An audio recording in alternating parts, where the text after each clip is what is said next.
No signs, no clues, just an eerie silence. Days turn into weeks, and the mystery deepens. Then, 3 weeks later, a wildlife camera captures something that changes everything. What it reveals is both astonishing and unsettling. E-Prime Feed News. +2. Factual America Podcast. +2. CBS News. +2.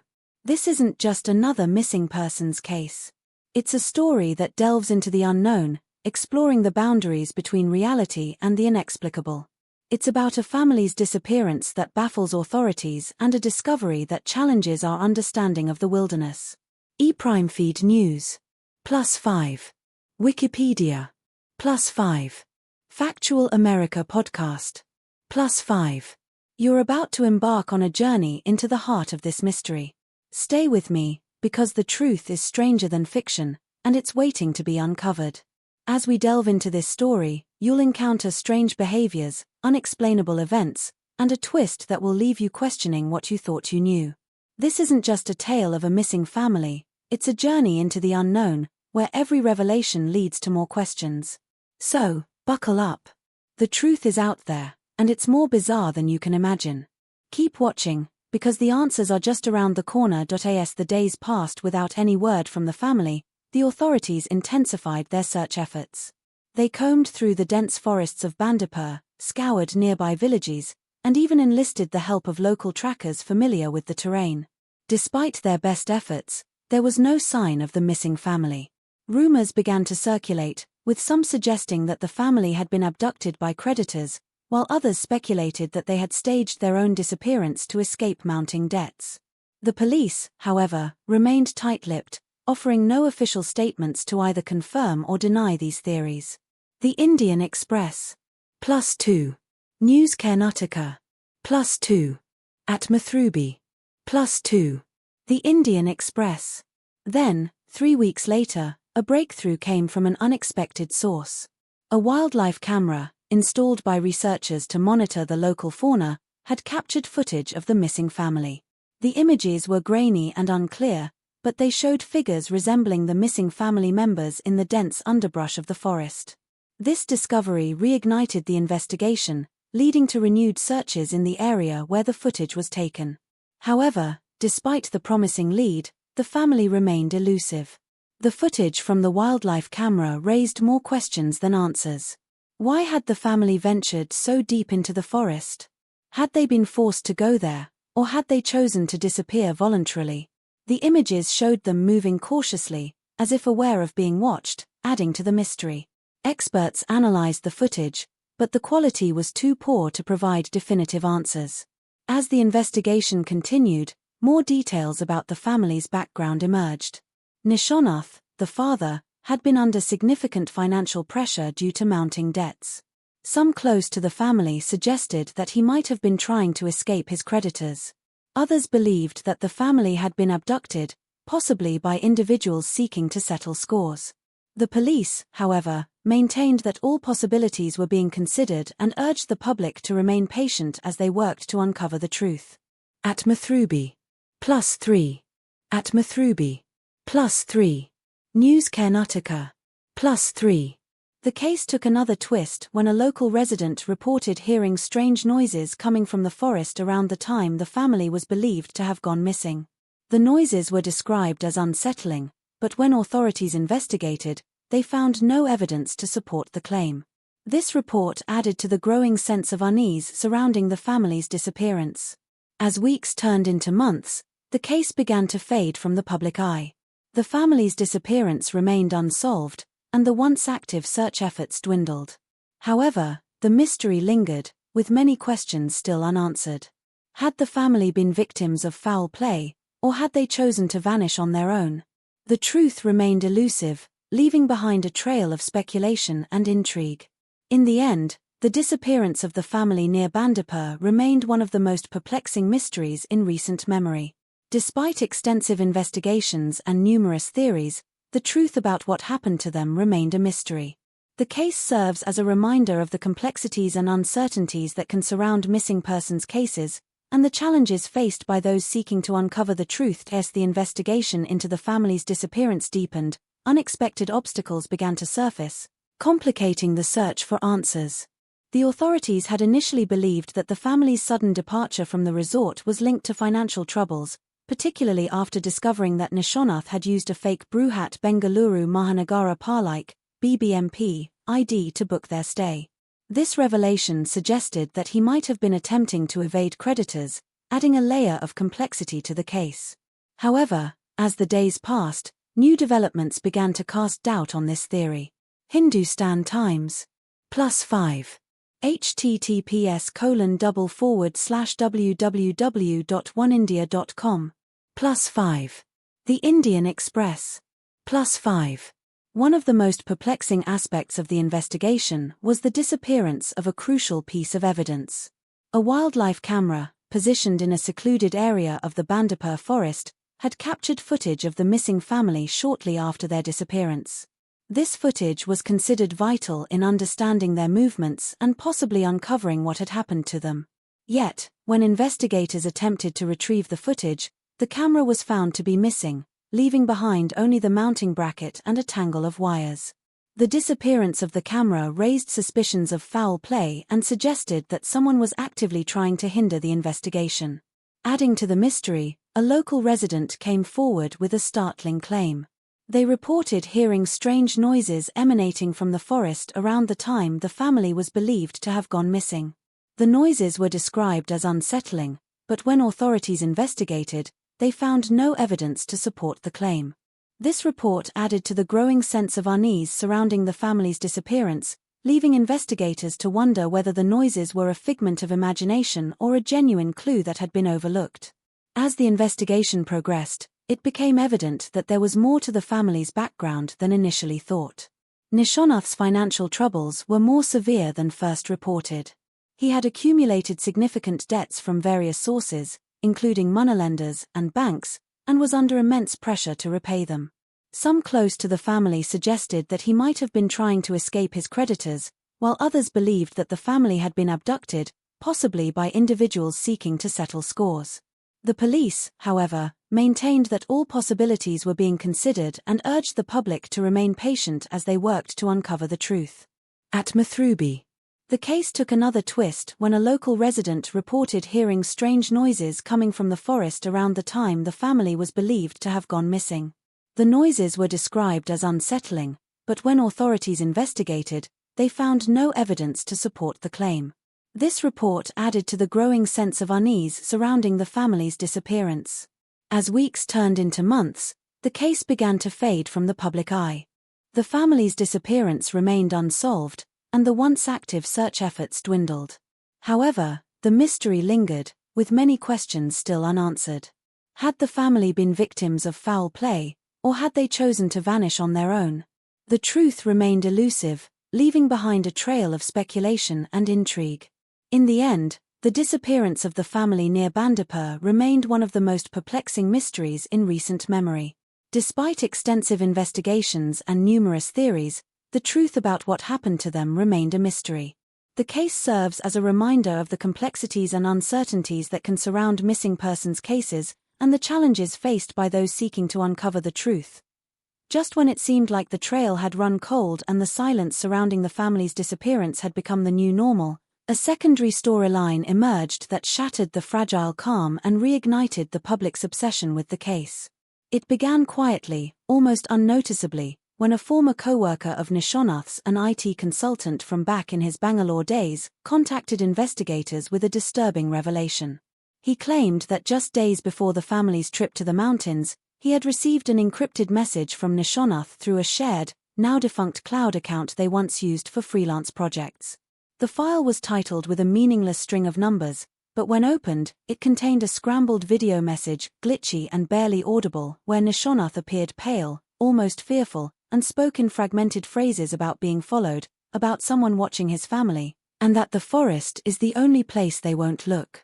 The man had initially dismissed it as a bizarre prank or a corrupted file, but when news of the disappearance hit national headlines and began trending on YouTube under true crime tags like Real Missing Person Stories, Unsolved Mystery 2025, and Family Vanished in Woods, he couldn't shake the feeling that it meant something much more sinister. What made this new lead even more unsettling was that the co-worker wasn't the only one to receive something cryptic. A neighbor from the family's gated community who had only casually known Nishonath and his wife, Maya, reported finding a handwritten note slipped under their door just a few days after the story broke. The note was brief, only 6 words scrawled in sharp, uneven lettering: "They're not missing. Stay out." Initially brushed off as a cruel hoax, investigators took it more seriously once the co-worker's claim surfaced, and forensics was called in to examine the note. But just as the handwriting analysts were about to release a report, the document vanished from the evidence room without explanation. Surveillance cameras in the precinct were mysteriously offline during that hour, and no one could account for the chain of custody.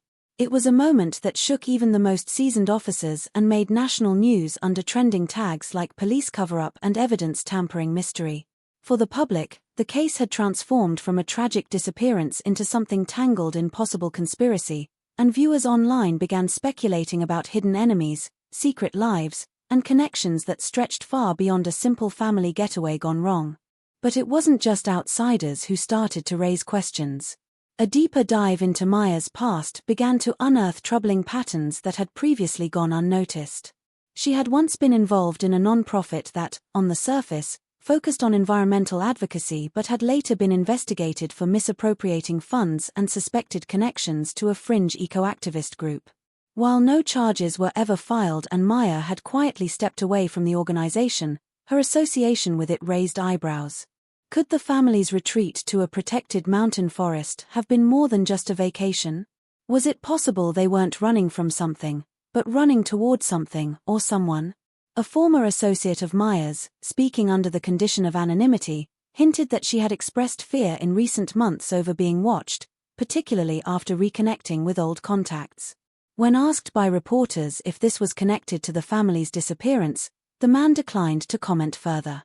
It was enough to flood forums and social media comment sections with theories ranging from eco-terrorism to witness protection, and everything in between. And then came the footage, new footage. A separate wildlife camera, this one located nearly 3 miles from the original site, recorded what looked like a figure moving through the underbrush at night. The video was short, only 14 seconds long, but it was the way the person moved, stiff, mechanical, yet clearly human, that sparked a new wave of fear and speculation. The figure appeared to pause, look directly at the camera, and then quickly disappear behind the trees. Analysts debated whether it was one of the family members, a stalker, or something else entirely. But perhaps most chilling of all was the timestamp. The footage was recorded 4 days after the family had already been presumed dead by some investigators. If this was indeed one of them, it meant they had survived longer in the wilderness than anyone had imagined, or that the assumptions made so far were dangerously wrong. Each new layer of the story only made the truth harder to pin down. With every clue, another contradiction emerged. People who had seemed trustworthy were now questioned. Allies became suspects. The deeper authorities and internet sleuths dug, the murkier the truth became. What began as a simple family vacation had spiraled into a haunting mystery wrapped in hidden messages, missing evidence, shadowy pasts, and strange sightings that defied logic. But just when the case seemed like it couldn't take another turn, one of the search party members who had been part of the earliest rescue efforts came forward with something unexpected, something he had kept hidden until now, and it wasn't just a memory. It was physical, something he had found in the woods that day, and he had a reason for not turning it in. What he found might just change everything, but he refuses to talk unless someone meets him in person. Alone. In the exact place where the family was last seen. And that's where things get even stranger. It wasn't until the 3rd night after the new video footage surfaced that things began to take a truly disturbing turn. The main investigator, let's call him Alex, had been deeply entrenched in the case from the beginning, drawn in not by duty but by something more personal. He had grown up just outside the very forest the family vanished in, and the images captured by those wildlife cameras were far too close to memories he had tried to forget. As theories spun out of control online, true crime unraveling, missing family conspiracy, survivor caught on camera, Alex started receiving anonymous calls. They always came at the same time, 3:17 a.m., the exact timestamp on the second wildlife camera clip. There was never a voice, just a low, humming static that didn't match any known signal. At first, he told himself it was a prank. After all, the case was now all over YouTube, racking up views from mystery junkies and true crime communities eager to turn real pain into content. But when the calls began happening from different, untraceable numbers and the static began to sound less like noise and more like breathing, he stopped pretending it was just a coincidence. The turning point came when his sister, Rachel, who had been helping him cross-reference old contacts from Nishonath's and Maya's pasts, stopped responding to his messages. At first, he assumed she'd simply needed a break. She'd always hated how easily he got pulled into these dark rabbit holes. But when she didn't show up to work and wasn't at home, Alex felt the kind of dread that had nothing to do with imagination. She had been with him just 2 nights earlier, poring over the cloud video Nishonath had allegedly sent to his coworker. She was the one who spotted something in the reflection behind Nishonath's face, what looked like movement, a shadow that didn't belong. They'd paused the video again and again, trying to make sense of it, but it was blurry, distorted, maybe even corrupted. Still, Rachel had insisted it wasn't just glitching. That night, she said she was going to dig deeper into the non-profit Maya had been part of, specifically into their donor records and phone logs, both of which, oddly, had disappeared from public archives in the past month. When Alex visited Rachel's apartment the next morning, her phone was still plugged in, her computer left open on an encrypted browser, with a half-written email draft still visible. She had been writing about someone named Ansel, a name Alex had never heard her mention before.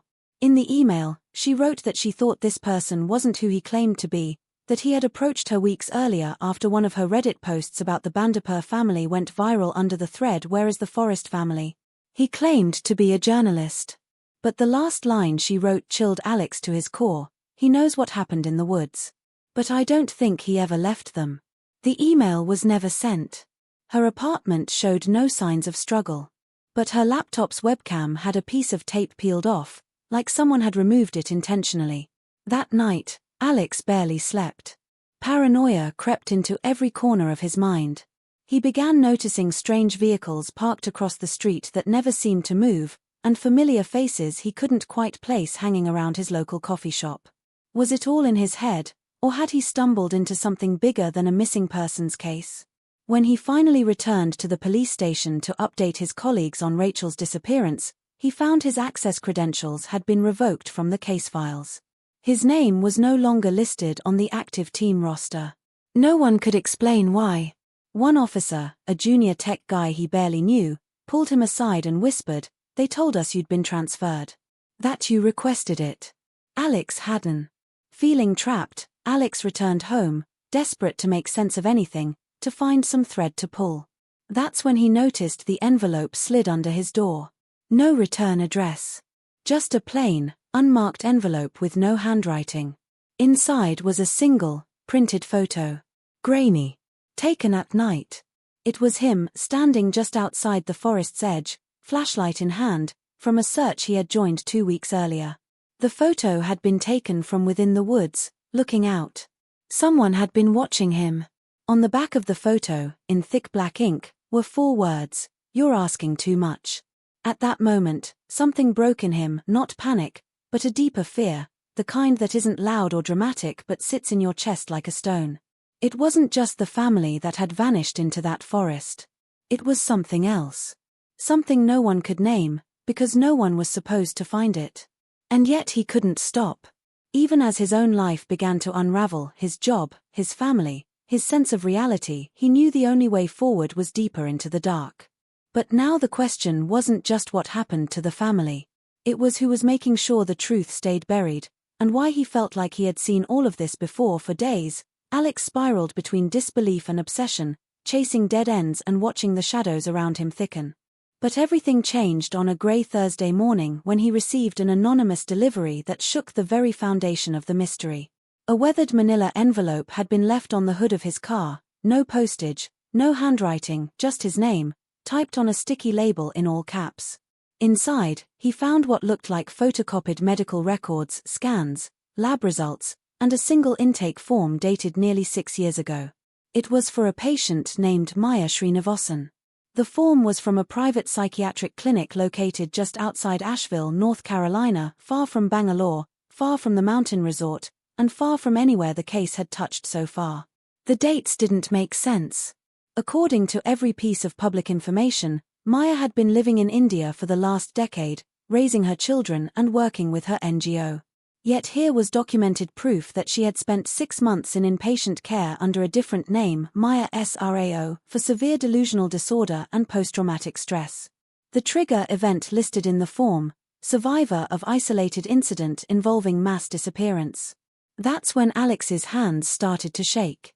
Up to this point, the working theory had always been that the family's disappearance was the result of external danger, debt, revenge, abduction, some kind of organized effort to silence them or use them as leverage.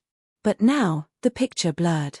If Maya had survived something years earlier, something tied to another disappearance, and if that trauma had been suppressed or hidden, what if the current mystery was never about someone coming after them? What if it was about something she was running from all over again? Or worse, something she believed was real and convinced her family to believe in too? The twist deepened when Alex confronted Nishonath's former co-worker, the same man who had first mentioned the encrypted video. He agreed to meet in person, at a public park, just as the sun was setting. His name was Prakash, and until that point, he had seemed like a credible if somewhat nervous source. But as the two of them sat across from each other on a park bench, Prakash's hands fidgeting in his coat pockets, he let something slip that rewrote everything Alex thought he knew. She told him the forest wasn't haunted, he said, his voice barely above a whisper. It was a door. She said it would open again. When Alex pressed him, Prakash hesitated, then finally admitted that the video he had received from Nishonath may not have been recent. He had received it weeks ago, yes, but the metadata, he now confessed, showed the file was nearly 5 years old. 5 years. Meaning it had been recorded before the family even arrived at the mountain resort. Suddenly the camera footage, the shadows, the night walk through the trees, all of it began to look different. If the video had been planted recently but recorded years ago, it meant someone had gone to great lengths to manipulate the timeline. Someone wanted Alex, and the world, to believe a certain version of the story. Someone wanted the search to go in a specific direction. But why? And more importantly, who could have had access to such personal material?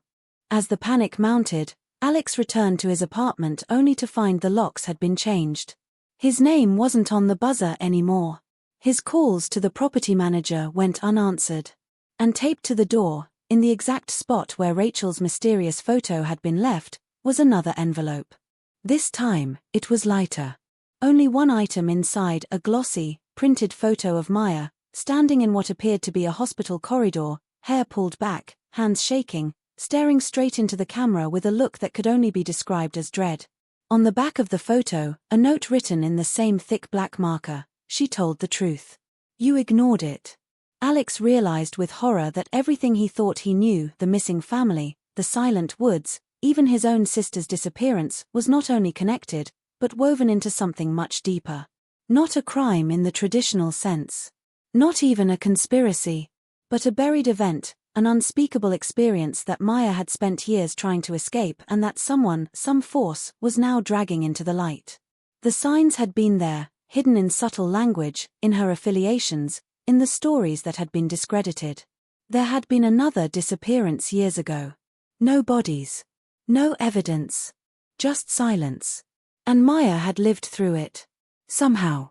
Now, Alex had to face the very real possibility that the family hadn't vanished because they were taken. They may have crossed into something deliberately, something she had seen once before and warned about. A door, not a destination. And perhaps, terrifyingly, not meant for all of them to return. But if that's true, if it was Maya who led them there, then who was behind the camera, filming her from the hospital all those years ago? And why was someone making sure Alex saw that now? Whatever the answer was, it wasn't hiding in the woods anymore. It was watching him. Alex knew that something irreversible had shifted the moment he received the third photo. This time, it wasn't Maya. It was his sister. Rachel, standing barefoot in the middle of a dense tree line, her face partially obscured by her own hand as if shielding herself from something behind the lens. She looked terrified, not just lost or afraid, but as though she had seen something that had broken her understanding of the world. The photo had no note, no threat scribbled in marker, Just that image, and yet it was louder than anything he'd received before. He stared at it for hours, the edges of the paper growing soft from his grip, his mind cycling through everything he'd ignored, everyone he'd trusted, and every assumption he'd made about what was real. He had to go back to the beginning, even if that meant turning to someone he no longer trusted. The last person who had access to Maya's psychiatric file, before the envelope showed up, was a woman named Lena who had worked with Rachel at the local records office. Lena had always seemed distant, almost indifferent, but Alex remembered how Rachel used to talk about her, how she knew too much for someone so young, how she always seemed to know which files would go missing before they even asked for them. Alex confronted her outside her apartment, and what began as a calm, careful conversation quickly turned into something raw and dangerous. Lena didn't deny she had pulled the file. What she denied was that Rachel had asked her to. "It was you," she said without blinking. "You asked for the file. You were the one who said she needed help. Don't you remember?" That's when Alex realized something was terribly wrong. He hadn't made that request. At least, he didn't think he had. But the more Lena spoke, the more details she gave, his voice on the phone, the time of the call, the specific file ID numbers, the more he began to doubt himself. He started questioning his own memory, his own role in this web of lies and missing pieces. Was someone not just following him, but manipulating his timeline? Had he unknowingly played a part in exposing Maya's past, triggering whatever chain of events had caused this storm to erupt again? And if so, what else had he done that he couldn't remember? The weight of it pressed down hard, but it wasn't until he returned home that the ultimatum arrived. There was a USB drive taped to his bedroom mirror, directly across from his reflection, like a message from someone who wanted him to see himself before he saw what came next. He plugged it in, expecting video footage or distorted audio, but what he got instead was a simple text file, 2 paragraphs long. The first part described Rachel's exact location, GPS coordinates deep inside the national forest, off the trail and dangerously remote.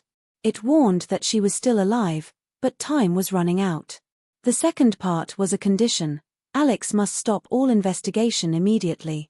No more questions. No more media. No police. In exchange, Rachel would be released within 72 hours. If he failed to comply, the message promised she would disappear completely, like the others, gone with no chance of return. It wasn't a decision he could make easily. The case had consumed his life, and at this point, the truth felt like the only thing tethering him to reality. But now, someone was asking him to weigh that truth against his own sister's life. Every instinct in him screamed to go to the coordinates, to find her, but what if it was a trap? What if the message itself was part of a larger manipulation, a cruel game meant to test how much he was willing to lose? He had already risked his job, his credibility, his sanity. Could he risk Rachel too? The emotional toll came crashing down all at once.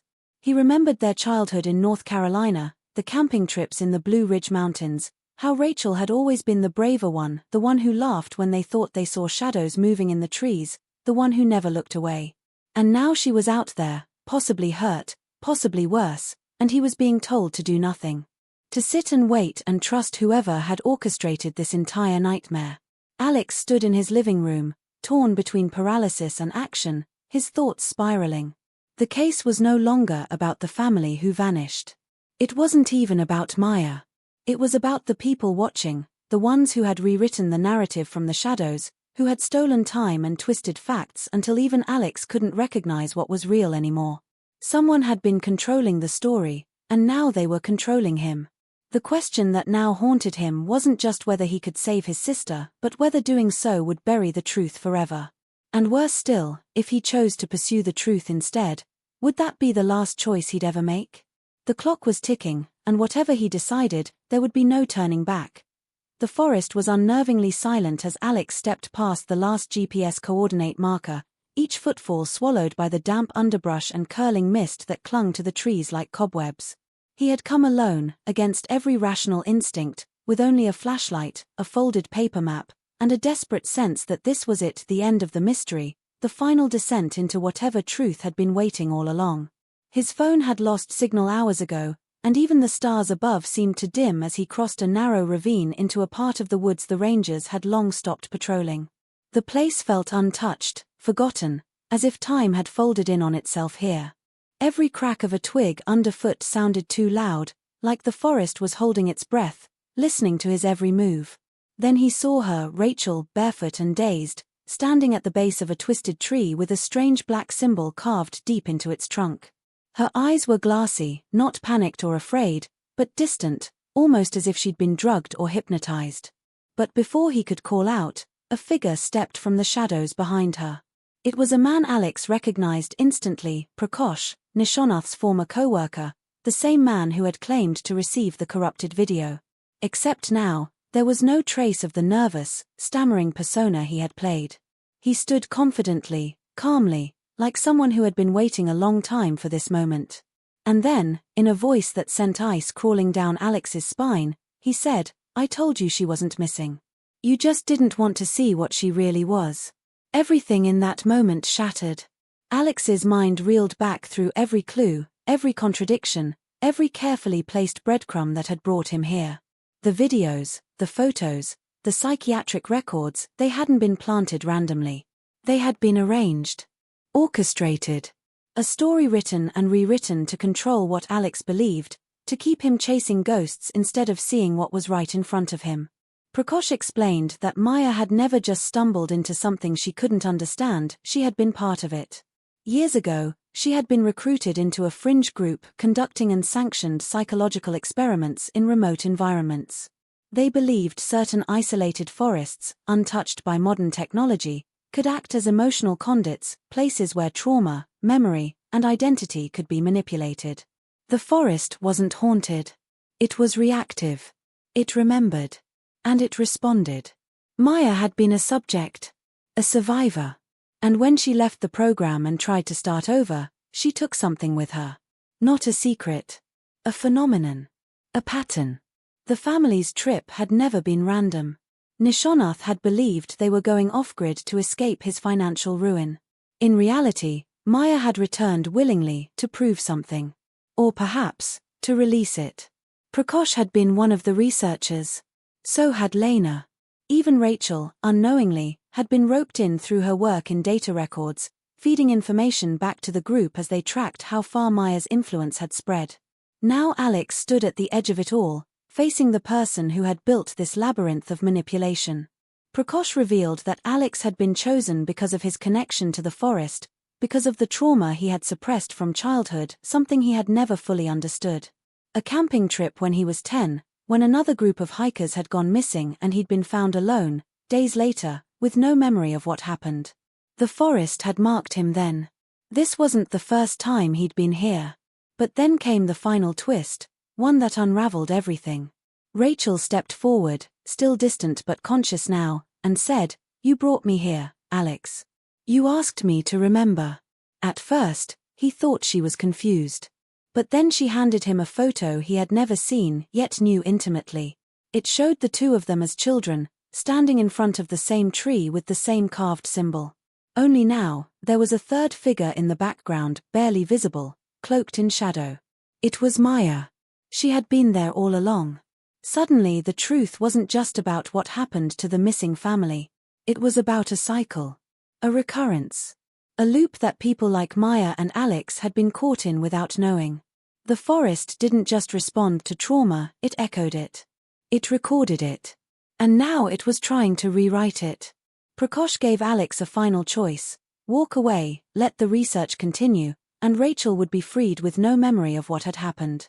Or destroy the tree, sever the connection, and lose all of it, possibly Rachel's identity too. The consequences were unclear, but the message was not. The forest would not forget. Not this time. Alex stood frozen, torn between truth and love, between memory and survival. And as his hand reached out, whether to destroy or to protect, the light of his flashlight flickered and went out. The screen went black. And somewhere in the darkness, the trees began to whisper again. The sun was just beginning to rise when Alex emerged from the forest, disheveled, bruised, and alone. His clothes were damp, his fingers scraped raw, and his thoughts fractured in a way that felt beyond repair. But somehow, in the strange quiet that followed that final, blinding moment in the woods, he had made a choice. Whether it was the right one, He still couldn't say. The tree was gone. Not burned, not cut, just gone. As if it had never existed, or as if the forest had swallowed it back into itself, tired of being seen. Rachel lay unconscious in his arms when he found her, her breathing shallow but steady, her eyes fluttering as if trapped in a fading dream. There had been no sign of Prakash. No more whispers. Just a silence that stretched deep and wide, as if something ancient had finally exhaled. And when Alex carried Rachel out of the woods, he did not look back. He couldn't. Whatever had happened in that place was meant to be left behind. In the days that followed, there was no press conference, no breaking news headline, no viral YouTube update tagged missing family found or mystery in the mountains solved. The story faded the way so many do, not with a bang, but with the slow erosion of attention. Authorities quietly closed the investigation citing lack of evidence. The resort reopened with subtle renovations, erasing the cabin the family had stayed in. Prakash's identity dissolved under layers of false credentials. Lena vanished from the records office entirely, as though she had never worked there. And as for Maya, no body was ever recovered. No trace of her DNA. Nothing left but the shadow she cast across everything, her name still whispered in conspiracy threads, under titles like Forest Cult Uncovered and Government Erased Survivor. But those who had watched the case unfold closely, those who had followed every breadcrumb, began to suspect that the story wasn't one you could solve with logic or evidence. It was something else. Something you felt in your bones. Something you recognized in the quiet parts of the night. Rachel recovered slowly. She had no memory of the forest, of Prakash, or even of the weeks leading up to her disappearance. The doctors called it psychological amnesia, a protective shield the brain had thrown up against something too traumatic to process. Alex never told her the full truth. He couldn't. It wasn't just about sparing her, it was about protecting whatever fragile thread of reality she was still holding on to. But every so often, she would wake in the middle of the night, eyes wide, whispering phrases that didn't make sense. Don't follow the lights. The symbol knows. She's still listening. And then she would fall back asleep, as if nothing had happened.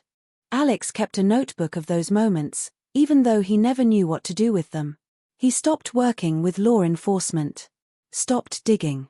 The case had cost him too much, and part of him believed that if he kept chasing it, the forest might call him back and this time, it wouldn't let him leave. But there were signs. A new wildlife camera feed posted anonymously online, capturing a figure moving at night tall, with long hair, barefoot. The comments section exploded with familiar tags. Is this Maya? The Forest family returns. Still unsolved mystery 2025.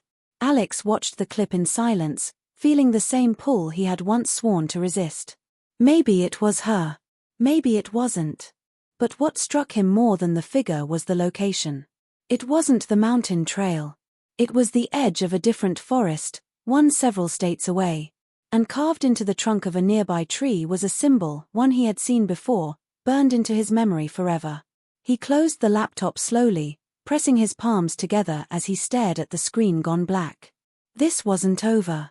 Maybe it never would be. The truth had been unearthed, but the mystery had roots deeper than any one story. Deeper than any forest. It moved. It adapted. It remembered. And for those who had seen its eyes, felt its breath, heard its voice wrapped in wind and shadow, it was a part of them now. Watching. Waiting. So if you're still watching this video, still trying to make sense of what happened to the family in the mountains, to Maya, to Rachel, to Alex, just remember this. Not every mystery is meant to be solved. Some are meant to change you. Some open doors that were never meant to be found. And once you've seen through them, once you've looked too long, the forest might start looking back. And sometimes, it doesn't blink. Have you ever had a moment in your life when you witnessed something that didn't seem quite right, but for some reason, you couldn't let it go? Maybe you walked past someone in need and felt a pull deep in your chest, like you should do something, but you hesitated. And then, days later, you replay that moment over and over, wondering, what if? What if you had stepped in? What if you had asked the right question, or noticed the right sign? What if you had seen something, or heard something, that changed the course of everything? For one bus driver, This is exactly what happened, something so strange and heartbreaking, it will keep you thinking long after the story ends. It all starts with a simple observation. Every day, when he picks up the same group of kids on his route, one particular girl always stands out. She's quiet, almost invisible to the other kids, with her head down and her eyes red from crying. It's something that doesn't make sense. She's not sick, she's not in trouble, but every day, without fail, this girl steps onto the bus with tears already streaming down her face. The bus driver notices at first but doesn't know what to do. He wonders, is it just a bad day for her? Is something going on at home? But as the days go by, it becomes impossible to ignore.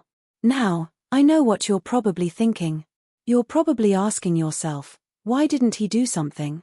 Why didn't he just ask her? Why let it go on for so long? And trust me, that's exactly what the bus driver asked himself too.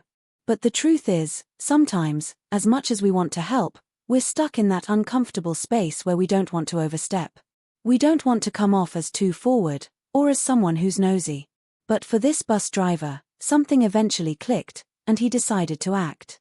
And in doing so, he would uncover a mystery he never could have imagined. So, here's where the story gets even more chilling. One day, after dropping off all the kids at school, the bus driver does something that'll make you hold your breath. He doesn't just drive away like he always does. This time, he stops the bus, steps off, and walks back to the seat where the girl always sat a day.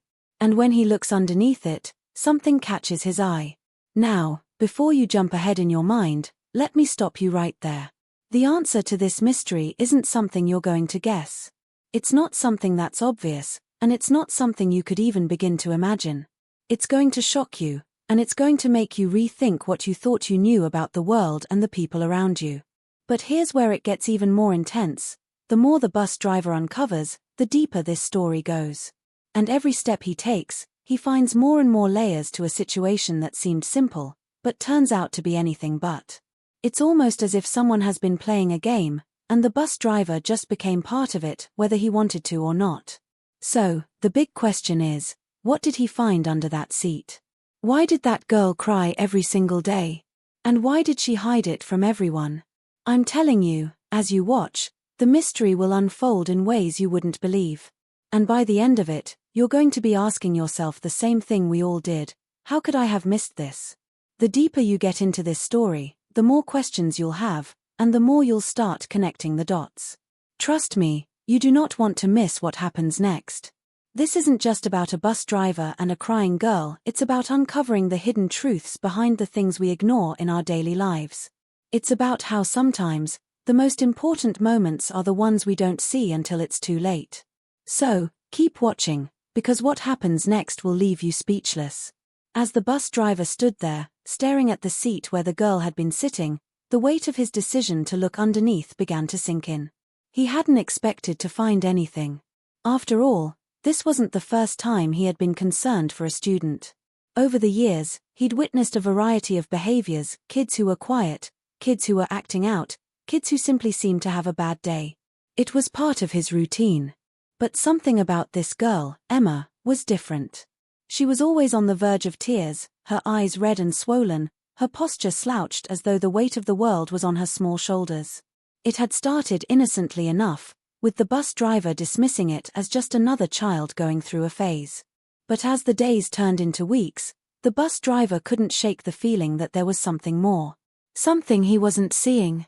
He had noticed her interactions with the other kids; none of them ever really talked to her. She sat alone at the back, never trying to join in the games or the jokes. Even when other kids would whisper or point, Emma would just stare out the window, as if lost in her own world. Was it bullying? Maybe. But the driver wasn't sure. Kids could be cruel, sure, but there was always a reason behind it, wasn't there? And yet, no one had ever given any indication that she was being singled out. Her parents didn't seem to be the problem either. They were normal, friendly, nothing about them stood out as suspicious. The girl's tears were the only clue, and they were constant. He'd seen her cry too many times to count, but never did she make a scene or ask for help. It was almost as if she had grown used to the sadness, as if it was a part of her. A quiet, invisible ache that never seemed to go away. Was it something at home? The bus driver wondered. Maybe something no one knew about, something hidden in the darkness of her private life. And yet, when he tried to get even a simple answer, she always brushed him off with a soft "I'm fine." But the "I'm fine" always sounded hollow, empty, as if she was convincing herself more than anyone else. One day, while stopping to pick up the usual group of students, he caught sight of Emma standing by the bus stop, clutching her backpack as she stared blankly at the pavement. She didn't wave to any of the other kids, didn't even make eye contact as they passed her by. Something inside him tightened. He couldn't stand it anymore. When she got on the bus, he made up his mind. This time, he was going to do something. He wasn't going to let it slide. But Emma's response was the last thing he expected. She didn't cry. She didn't even speak. She simply sat there, looking out the window, like a ghost in her own life. For a moment, the bus driver felt helpless. What was happening? He thought. What was she hiding? The ride went on, and as the bus neared the school, he did what he'd been thinking about for days. He pulled into the drop-off lane, waited for the students to get off, and then instead of starting the engine to head back to the garage, he locked the doors and stepped off the bus. The usual sounds of kids laughing and shouting faded away as he approached the back of the bus. He knelt beside the seat where Emma always sat. What am I doing? He wondered, but it was too late. He had already made up his mind to look.